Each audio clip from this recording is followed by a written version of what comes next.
తెలంగాణ రెండో అసెంబ్లీ కొలువుదీరింది. మొత్తం సభ్యుల్లో 114 మంది ప్రమాణ స్వీకారం చేశారు. స్పీకర్ పదవికి పోచారం ఒక్కరే నామినేషన్ వేయడంతో ఆయన ఎన్నిక ఏకగ్రీవమైంది. ఈరోజు స్పీకర్ ఎన్నికను అధికారికంగా ప్రకటిస్తారు. మిగిలిన ఎమ్మెల్యేలు ఇవాళ ప్రమాణ స్వీకారం చేస్తారు. తెలంగాణ రెండో అసెంబ్లీ సందడిగా ప్రారంభమైంది. ఓవైపు కొత్త వారి ఉత్సాహం, మరోవైపు ఇప్పటికే ఎమ్మెల్యేలుగా పనిచేసిన వారి హుందాతనంతో సభ కళకళ్లాడింది.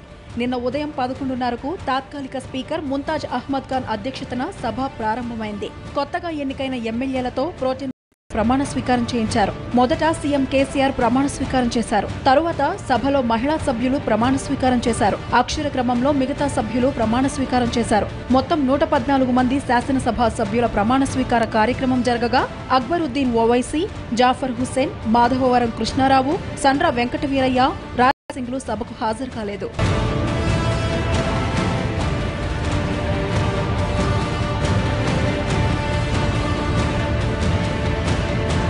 తెలంగాణ రెండో అసెంబ్లీ స్పీకర్ ఎవరనే ఉత్కంఠకు కూడా తెరపడింది. సభాపతి అభ్యర్థిగా బాన్సువాడ శాసనసభ్యుడు మాజీ మంత్రి పోచారం శ్రీనివాసరెడ్డిని సీఎం కేసీఆర్ ఖరారు చేశారు.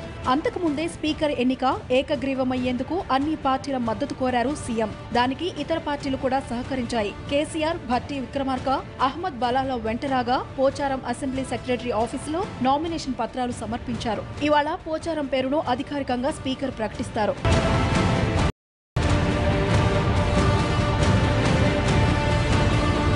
తెలంగాణ రాజకీయాల్లో తలపండిన నేత పోచారం శ్రీనివాసరెడ్డి 1976లో ఆయన రాజకీయాల్లోకి వచ్చారు. 1984లో టీడీపీలో చేరారు. 1994లో బాన్సువాడ నుంచి మొదటిసారి ఎమ్మెల్యేగా ఎన్నికయ్యారు.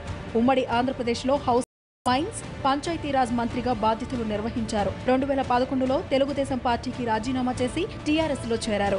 తెలంగాణ రాష్ట్రం ఏర్పడిన తరువాత మొదటి మంత్రివర్గంలో వ్యవసాయ శాఖ మంత్రిగా బాధ్యతలు నిర్వహించారు. బాన్సువాడ అసెంబ్లీ నియోజకవర్గం 6 సార్లు ఎమ్మెల్యేగా ఎన్నికైన పోచారం శ్రీనివాసరెడ్డికి చట్టసభలపై పూర్తి అవగాహన, సీనియర్ ఎమ్మెల్యే కావడం, అందర్నీ కలుపుకుపోతారని పోచారంకు పేరు ఉండడంతో పోచారం శ్రీనివాసరెడ్డిని స్పీకర్ పదవికి ఖరారు చేశారు కేసీఆర్. ఇటు జిల్లాలు, సామాజిక సమీకరణాలను దృష్టిలో పెట్టుకుని కేసీఆర్ నిర్ణయం తీసుకున్నారని పార్టీ వర్గాలు చెబుతున్నాయి. ఇవాళ సభ ప్రారంభం కాగానే ప్రమాణ స్వీకారం చేయని సభ్యులు అందుబాటులో ఉంటే ముందుగా వారి ప్రోటెం స్పీకర్ ప్రమాణం చేయిస్తారు. ఆ తరువాత స్పీకర్ ఎన్నికపై ప్రకటన ఉంటుంది. ముఖ్యమంత్రితో పాటు ప్రతిపక్ష నేతలు వెంటరాగా పోచారం స్పీకర్ కుర్చీని స్వీకరిస్తారు. సభ్యులు ప్రసంగం అనంతరం సభ వాయిదా పడుతుంది.